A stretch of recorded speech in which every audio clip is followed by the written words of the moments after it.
tal amigos? ¿Cómo están? Bienvenidos a un programa más de la serie Ser Líder. Ya saben, los esperamos todos los jueves a las 21 horas aquí a través de la plataforma de Telered Digital, en donde semana a semana contamos con la presencia de un invitado, una persona importante en el ámbito de liderazgo en diferentes sectores comerciales, y con muchísimo gusto recibimos el día de hoy al licenciado Jordan Nadab. Jordan, ¿cómo estás? Bienvenido. Hola, buenas noches, Santiago. Todos muy bien por acá, espero también contigo. ¿Cómo estás tú? Bien, afortunadamente aquí, pues bueno, en medio de la pandemia, esperando que esto ya se solucione rápidamente, que lleguemos a este espacio en donde la mayor cantidad de personas sean vacunadas y que nos den las buenas noticias de que podamos hacer nuestra vida más o menos normal. Pero bueno, mientras tanto, acostumbrados a hacer este home office. Entonces, bienvenido, muchísimas gracias, mi querido Jordan, gracias por estar presente en este programa. Y bueno, pues ya saben, el programa se llama Ser Líder y empecemos con la pregunta obligada de ¿en dónde aprendiste a ser líder? Una buena pregunta para arrancar. Diría que a través de diferentes experiencias profesionales que he tenido a lo largo de mi trayectoria profesional, sin duda las que más han enriquecido este camino que creo que nunca se acaba, es donde uno recoge las experiencias de algunos errores, en el sentido que cuando uno va formándose y creciendo, al principio se pueden mitigar más, y bueno, uno va acumulando estas experiencias para prepararse como líder y estar en posiciones un poquito más complejas en ese sentido. Y sin duda, pues los buenos amigos, las lecturas, los apoyos y otros programas ahí de capacitación que hemos tenido la oportunidad de tener. Buenísimo. Déjenme y les platico un poco quién es Jordan Nadab. Jordan Nadab es ingeniero industrial, tiene una maestría en alta dirección en el IPADE, ha trabajado en varias organizaciones, tuvo su etapa como banquero, estuvo en Citigroup con Banco Nacional de México, luego en Mobile Prince como gerente administrativo, luego empezó en IDESA como gerente general de 3 negocios dedicados a la fabricación de tintas, pinturas y esmaltes. Luego estuvo como gerente general también en Grupo Sayer-Lac, especialistas en esmaltes, barnices, y ya lleva un rato trabajando aquí en Braskem Idesa como director corporativo. Tiene 15 años de experiencia laboral, lo cual significa que, bueno, pues empezaste a ser líder desde muy joven. Y cuéntame, ¿cómo te fue en el camino? Y sobre todo, esta parte de ¿cuántos buenos jefes tuviste como para decir, estos son grandes líderes? Muy bien, muy bien. Pues yo te diría que de las primeras experiencias que tuve, yo inicié terminando la carrera trabajando en un negocio familiar, un negocio que estaba en estas aras de institucionalizarse más, y tú sabes, con todas las mañas y todas las prácticas en ese sentido, de hacer que la rueda camine, ¿no? Donde los costos bajos y los precios altos y buenas ventas era lo más visible en ese sentido. Yo te diría ahí dos buenos aprendizajes, tratando de contestar tu pregunta. Una de ellas en el tratar de aprender a ser líder. Recuerdo mucho que pues, en esos momentos yo andaba en los 20 bajos, y a los 3 o 6 meses que entré a la empresa me dijeron, oye, te vas a encargar ahora de la producción, ¿no? Y entonces el primer reto que tenía era que iba a tener por primera vez personas a mi cargo, y eran grupos grandes, eran 3 diferentes áreas, y tú sabes, estos organigramas industriales donde por lo general hay un jefe de área, un gerente, y el rol de turnos y las áreas de apoyo, ¿no? Entonces, empezar a tener estos foros donde yo tenía que dar la cara, que explicar, que poner la línea, fueron esos primeros encontronazos. Y en una planta, cuando hay un problema, pues voltean a ver al lado, ¿no? Y no sé si es para echar la bolita de la responsabilidad o porque realmente quieren un apoyo y quieren una ayuda, ¿no? Entonces te diría que ese primer reto fue el de lograr empezar a tomar decisiones, a entender que las decisiones van a tener impacto, a aprender que escuchar al equipo te va a ayudar a construir esa mejor decisión. Y desde ahí yo incorporé a mi forma de ser líder un gran aprendizaje, y es que sea la decisión que tomemos, ¿no? Tengo que ser responsable por ella, ¿no? Y no se vale en algún momento decir, es que ¿sabes qué? Fallamos en la implementación, o fíjate que fulanito no le dio para este lado lo que habíamos acordado, y empecé yo a hablar en esta primera persona en cuanto a ese resultado, sea positivo o negativo. Claro que siempre había este espacio para tener estas sesiones de retroalimentación con la gente, ¿no? Pero siempre fue en este tema de que ellos se sientan soportados por mí, ¿no? Y tú sabes que culturalmente en las plantas pues es el ingeniero, y hay que ver si es una reclamación, un temas de máquina, y a una edad muy joven me tocaban temas que inclusive yo desconocía, ¿no? Recuerdo de repente, ingeniero, la bomba del pozo del agua se descompuso, ¿no? Y pues revisando aquí en la carrera nunca había un tema de qué iba a pasar con una bomba de un pozo del agua, ¿no? Entonces ahí te das cuenta que tienes que formar criterio, tienes que tener un equipo fuerte, tienes que dedicarle a esos temas, te vas a ayudar de tus proveedores. Es una etapa de liderazgo donde tienes que comandar al equipo, pero siempre ser muy humilde en estas decisiones porque vas a necesitar de apoyo. Y te diría que uno de los primeros aprendizajes me lo dio mi abuelito Samuel, que me dijo de los primeros días que yo entré, mira, yo en este momento tengo 60 y tantos años de haber sido en ese tema, y hoy me puedo parar en cualquier lugar y no me van a cerrar las puertas ni van a hablar mal de mí, ¿no? Entonces, siempre sé honesto y manéjate con ética en ese sentido. Y es un aprendizaje que pues hoy, después de 20 años, lo guardo. Hoy en un mundo de mucho más interacción con asuntos de conformidad, de compliance, de actuares correctos, me hace mucho más sentido, ¿no? Y sí, tuve ahí mis temas donde fui viendo cómo ese tema iba evolucionando en mi carrera. Y me preguntabas también de cuántos buenos líderes he tenido. Es una pregunta complicada. Creo que todos hemos tenido jefes. Sin querer balconear a nadie. Pero sí, totalmente. Pero no, mira, guardo diversos aprendizajes de varios de ellos.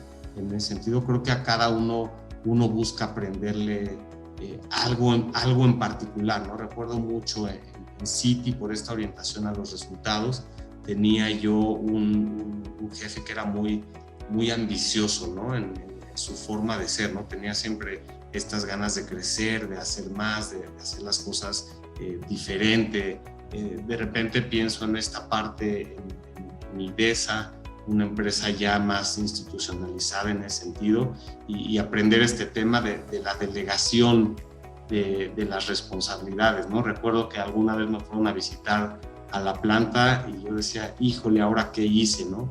Y tenía un tema por ahí de unas firmas y me tenía nervioso, y la respuesta en ese momento fue de, oye, confiamos en ti y no nos da tiempo de estar revisando todo, ¿no? Entonces, cuando veamos algo mal, te lo vamos a decir inmediatamente en ese tema. Y te diría yo también, me recuerdo mucho en Sayer, un gran líder, ahí lo puedo comentar, de toda la organización. A pesar de ser una empresa muy compleja que exportaba con muchas plantas, con muchos SKUs, siempre buscaban ser muy, muy prácticos, ¿no? Muy, muy pragmáticos. Sin duda, estas empresas donde sí la decisión tiene que siempre liberarse por una persona, pero ese pragmatismo siempre me llamó la atención.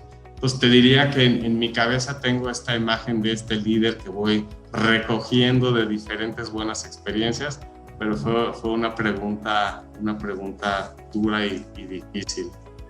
Bueno, mira, ustedes no están para saberlo, pero bueno, Jordan me conoce desde el ámbito del mentoring y del coaching, entonces ya sabe que me gusta hacer de repente preguntas incómodas. Y bueno, pues sigamos en esa misma línea. Venga.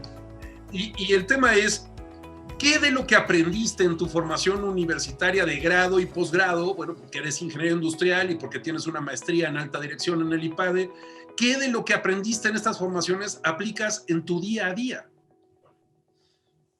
Mira, yo te diría honestamente que la parte que vi en la licenciatura, que sin duda no me arrepiento de haber estudiado la formación de ingeniería industrial, me ayudó mucho.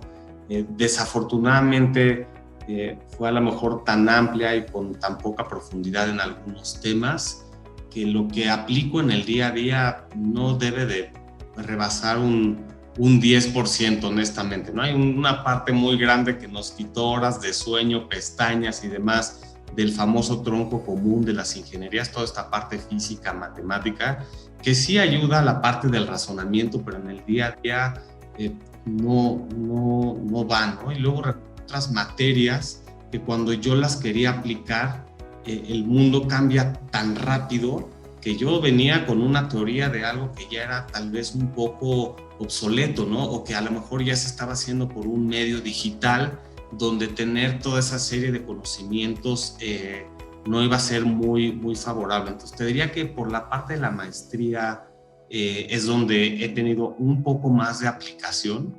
En ese sentido, a mí me ayudó mucho la parte financiera, había estado un poco alejado de esa parte y sobre todo con esta visión de negocio importante. Y algo muy característico del programa que yo llevé es que tenía mucho espacio en la parte justo humana, no técnicamente recursos humanos, aunque sí vimos algunos temas, pero más en la parte de liderazgo en ese sentido, ¿no? Y todos nos preguntábamos y nos cuestionábamos mucho por qué ese tema, ¿no? Curiosamente, el que era responsable de esa área, el maestro Carlos Llano, que en paz descanse del IPADE, la llevaba, ¿no?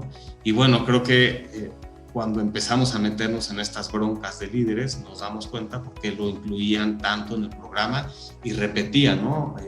Esa materia se llevó 2 o 3 periodos en ese sentido. Entonces te diría, incrementa el porcentaje de lo visto en la maestría sin duda.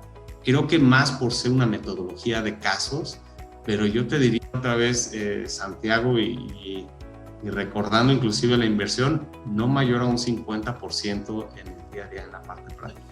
Mira, y no lo hago con el ánimo de ofender a nadie ni de generar polémica, pero es un reclamo justo que yo le hago a muchas universidades.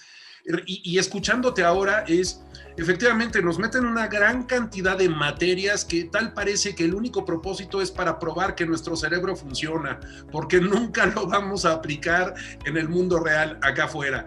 Y luego la otra es, sobre todo cuando vemos estos programas de alta dirección, en donde se ven muchos casos prácticos, en donde se analizan casos de éxito, pero cuando yo llego a estos espacios y les digo, por favor, específicamente dime cuáles son las habilidades de un líder en lo individual o las habilidades de un líder de líderes, hazte cuenta que les estoy hablando en arameo. Sí, difícil, totalmente. Fíjate, ahorita que una anécdota por ahí compartiendo con la gente, recuerdo mucho este líder que te platicaba en algún momento en Sayer, le decía, oye, ¿qué va a estudiar tu hija? Y me dice, pues no sé si quiere estudiar o si quiere tomar ese dinero de la inversión para emprender en algo, ¿no?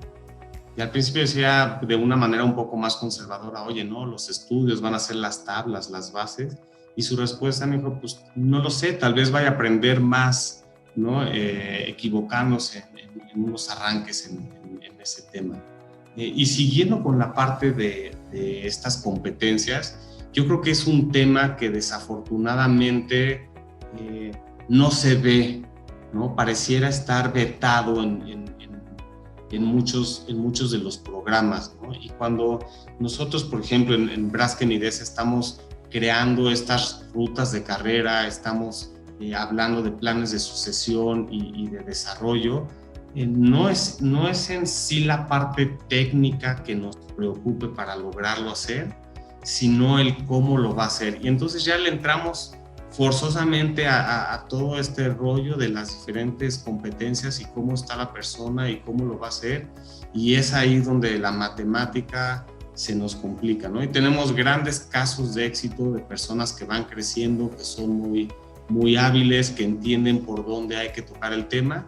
Y te diría que los casos no exitosos que hemos tenido en los últimos años no han sido porque no cubren la parte técnica o porque no tienen el compromiso a la empresa, sino que brincan a estas posiciones donde tienen que tomar equipos, donde tienen que tomar decisiones, y ahí viene el truene. Y no es algo, desafortunadamente, que puedas darle solamente a alguien 2 o 3 hojas para que los lea un curso y te garantiza que los va a desarrollar de manera inmediata, ¿no? Y también hemos notado mucho, Santiago, que es algo que no le gusta entrarle a la gente porque obedece a un espacio personal de reflexión y no nos gusta meternos a ese tema porque hay que empezar conociendo nosotros mismos dónde estamos fallando para poder ver dónde están los otros también. Y ahí se vuelve complejo, y creo que hace más sentido esa pregunta que hacías hace un momento. Oye, ¿has tenido un buen líder? Y el líder lo vas a medir más por estas características tal vez, que si tiene los mejores números de bajos apalancamientos, mayores ideas, crecimientos de mercado y demás. Y mira, escuchándote también un poco esta parte de lo que determina mi altitud, pues más que mi aptitud, es mi actitud, ¿no? Entonces, esta parte en donde muchas veces en las instituciones académicas le sacan la vuelta, porque cuando yo como terapeuta, como coach y pues como especialista en temas de management y liderazgo que me apasionan, entonces les digo, oigan, es que requerimos ayudar a los alumnos a que desarrollen y a que forjen su personalidad, su identidad, su carácter.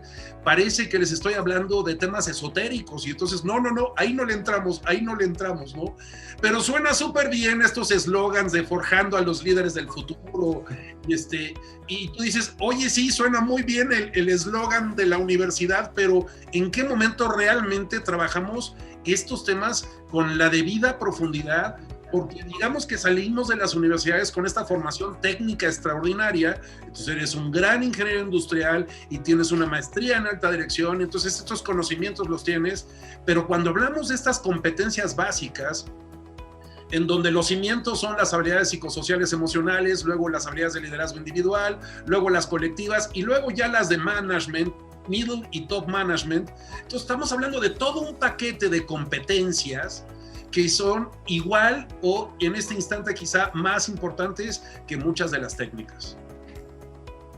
Totalmente. Y además, ¿sabes? Yo le agregaría un ingrediente más de complejidad, ¿no? Ahora que tenemos estas empresas que cada vez buscan ser más globales, este grupo de competencias tiene que ser mucho más amplias, ¿no? En algún momento pensamos que con cubrir 2 o 3 elementos que eran muy particulares, ya sea del grupo de líderes, de los accionistas, de la empresa, iba a ser suficiente, pero cuando abrimos estas oportunidades a diferentes interacciones con idiomas, culturas, formas de pensar, formas de trabajar, el que no tengas más enriquecido este bagaje de competencias te deja en una desventaja todavía mayor, ¿no? Y bien sabemos que vamos a tener pocos momentos y pocos espacios para lograr generar impacto, ¿no? Que si no los tomamos, los perdemos y no sabemos si va a volver a pasar el tren en ese sentido.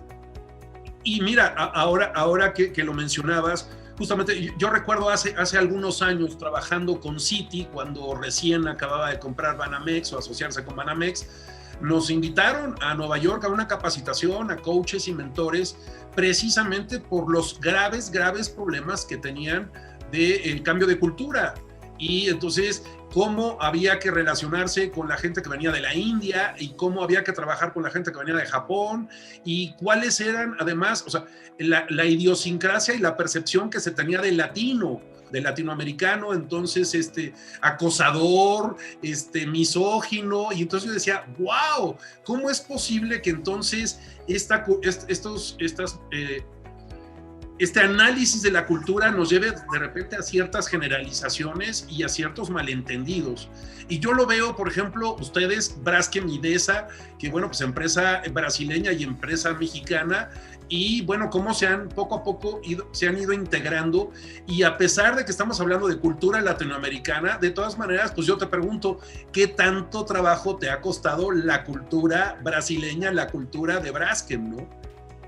Bien. No, mira, sin duda puede ser que seamos más parecidos que con otras regiones, ¿no? Nosotros convivimos principalmente, ya lo mencionabas, con personas de Brasil, estamos dentro de la región con Estados Unidos y hay una parte en Europa que algunas áreas específicas conviven, ¿no? Entonces de repente pensarías, bueno, creo que el mexicano generalmente está más pegado con Estados Unidos, conoce, hay un dominio un poco mayor del inglés, pero ya cuando entramos en la parte profesional somos muy diferentes, ¿no? Nosotros de repente tomamos un poco más de tiempo para darle una introducción al tema, le entramos a los problemas de una forma, y tal vez el americano es un tanto más directo, ¿no? En ese sentido. Te diría, en contrapartida, los colegas, los buenos amigos de Brasil, tenemos esta sangre latina donde a lo mejor no necesitamos construir tanto una relación para poder tener más confianza, sino que basta con una llamada, presentarnos, contar un chistecito y ya estamos todos en la misma onda, ¿no? Pareciera que los idiomas fueran más parecidos, pero el portugués tiene sus temas que si no te sabes 2 o 3 truquitos no le vas a agarrar, y viceversa. A lo mejor creemos que con el idioma español, que es más similar, vamos a avanzar. Entonces, de ahí te diría yo, esta barrera en el tema de los idiomas puede llegar a ser difícil en ese sentido, ¿no? Algo que ha ayudado mucho a Braskem y Desa es que dentro de nuestra cultura somos demasiado orientados al logro de resultados, ¿no? Culturalmente, nuestro modelo de compensación, en fin, ¿no? Entonces, sí nos ayuda esta orientación a que sabemos que nos tenemos que ayudar para lograr. No es una cultura donde tienes que sobresalir o tienes que empujar al otro para que se denote tu trabajo, y eso nos ha ayudado mucho. Pero sin duda hemos tenido nuestros tropiezos a lo largo de estos años, ¿no? No es difícil, y yo creo que es porque no hacemos la preparación adecuada, ¿no? Hay muchos vallas que tenemos que simplemente no le dedicamos el tiempo al inicio, pues para conocerlos, para entenderlos, ¿no? Yo recuerdo un ejemplo muy sencillo. En una reunión llevamos algo de bocadillos, y el mexicano está muy acostumbrado a comer muchas cosas con la mano, ¿no? Desde agarrar unos tacos, una torta y cómo va, ¿no? Yo veía que pues nadie de la mesa se animaba, y el tema es que en particular el brasileño acostumbra también tomar alimentos con la mano, pero envueltos en la servilleta, ¿no? Si fuera un sanguchito, un pan dulce, y como no los teníamos, ellos no querían hacer la falta de respeto de tomarlo así, ¿no? Y de repente ya rompió el hielo un compañero mexicano, dijo yo no desayuné, y agarró con la mano, y tal vez hasta los demás se hubieran sentido ofendidos porque lo hizo así, ¿no? Entonces creo que no nos damos ese tiempo para entendernos y para conocernos más, ¿no? Está muy trillada esta frase en el negocio, ¿no? Cuando tienes algo nuevo, antes de moverlo, conócelo, entiéndelo, pregunta por qué. Creo que en esta parte cultural no lo hacemos tanto. Y regreso mucho al tema, ¿no? Son ciertas competencias que debemos de traer, que nos deben de alertar este tipo de situaciones, y si no las traemos se complica un poco más todavía. Y mira, algo que te debe de ocurrir, y bueno, pues seguimos con las preguntas, espero que esta no sea tan incómoda, pero bueno, es esta parte en donde a la hora que sopesas el desarrollo de competencias técnicas y el desarrollo de competencias básicas, y cuando estás pensando en promover a alguien a un siguiente nivel, a una siguiente posición, ¿Cuántas veces te has encontrado con personas que técnicamente son muy buenos, pero que como les hace falta este otro paquete, desafortunadamente no las promueves, o si las promueves tienes que estar encima de ellas y dedicarles demasiado tiempo para que desarrollen estas competencias, estas habilidades básicas que no tienen? Fíjate, te diría que es constante. Nosotros robustecimos mucho nuestro proceso de oportunidades internas. Creemos que es un gran valor dentro de la compañía tener esta posibilidad de seguir creciendo, ¿no? Sin embargo, en un inicio teníamos esta elección pues muy orientada por el líder, ¿no? Al final el que va a tener que responder por las tareas va a ser el dueño de esa área y tendrá que responder por las personas que elige para conformar a su equipo, ¿no? Pero justamente nos dimos cuenta que empezábamos a fallar mucho en esas posiciones, en la parte de competencias. ¿Y por qué? Pues porque no le poníamos atención a ese aspecto, ¿no? Entonces la persona lleva ya tantos años en Braskem Idesa, lleva tantos años en esta área, creemos que lo puede hacer, ¿no? Y luego llegaban con nosotros, oye, no sucedió bien, no me ayudaste bien a hacer eso. Entonces hicimos un par de acciones por ahí que todavía nos falta tiempo para ver frutos. De entrada, saber hacer una entrevista por competencias fue un tema que empezamos a hacer, pero nos dimos cuenta que la gente no tenía claro el tema de competencia. Entonces, en el mismo curso había que platicar también la parte de competencias. Y sin duda, para algunas posiciones de liderazgo, sí tenemos que apoyarnos de alguna herramienta, de algún assessment que nos ayude a ver cómo están estas competencias. Y lo que te diría es, todavía no estamos en un nivel donde logramos tomar las mejores decisiones en base a quién tiene mejor este conjunto de competencias que sea relevante para la posición, para nosotros. Sin embargo, ya podemos tener una radiografía al momento de la decisión para después decir, oigan, aquí si tomamos esta decisión vamos a tener que trabajar, ¿no? Y luego viene esta batalla que seguramente también tú conoces, bueno, de quién es responsabilidad, del líder que tiene que ayudarle a su integrante a mejorar esto, o ve y tócale al equipo de capacitación y que te dé un curso y de forma mágica vas a mejorar en estas actividades. Y en la parte de competencias, mi estimado Santiago, así no vamos a avanzar rápido. No, claro, claro. Y mira, una de las cosas que yo reconozco y celebro es esta iniciativa de Braskem Idesa de haber arrancado un programa para formar mentores, ¿no? Este mentoring para mentores, lo cual me parece sensacional porque son pocas las organizaciones que tienen este tipo de iniciativas. Y lo vemos justo en esta formación de mentores en donde pues lo primero que les hacemos ver es que no es responsabilidad del área de talento o de recursos humanos o de capacitación formar a la gente, sino cada quien, o sea, un director es responsable de formar a su gente y un gerente es responsable de formar a su gente y un jefe de departamento, y esto es algo que debe implementarse de arriba hacia abajo y no lavarse las manos y decir, no, pues tengo demasiada carga de trabajo, no tengo tiempo, pues no es mi responsabilidad. Totalmente de acuerdo en ese tema. De hecho, hasta nosotros hablamos de onboarding en estas nuevas posiciones de liderazgo porque sin duda lo requiere, ¿no? En forma automática pues no lo van a tomar. Y también, qué bueno que tocas ese aspecto, ¿no? A veces queremos también dejar esta responsabilidad en el líder y tal vez esa no sea la mejor persona para transmitir algunos temas, ¿no? De ahí esta tarea de tener seleccionados dentro de la organización a las personas que puedan ayudar. Sé que culturalmente también es un tema, ¿no? Porque entonces ahora hay un entrometido que te está diciendo cómo mejorar y que si no es cuidadoso en este análisis, puede poner a ese integrante y a su líder, a su jefe, en un problema, ¿no? ¿Y qué va a contestar? Es que mi mentor o mi coaching, si fuera el tema, es el que me hizo cambiar esta manera de pensar, es el que me dijo y me dio esta recomendación. Pero sin duda yo creo que las personas que quieran crecer deben de estar abiertas a recibir del mayor número de personas esta ayuda, ¿no? Y si en particular la línea directa no tiene esa habilidad para ayudarte a mejorar algo, pero hay otro y tiene el interés, creo que es de agradecer que se quiera dar ese tiempo, ¿no? Que es muy valioso. En fin, Como siempre, este tema nos da para hablar muchísimo, pero hemos llegado al final de este programa y bueno, no me queda más que agradecerte a ti y a nuestra audiencia el favor de su atención. Muchísimas gracias por estar aquí con nosotros, Jordan, y seguramente volveremos a invitarte en un futuro próximo. Muchas gracias por tu participación. Siempre un gusto, Santiago, y buenas noches a todos. Gracias, y ya saben, los esperamos aquí en un capítulo más de la serie Ser Líder.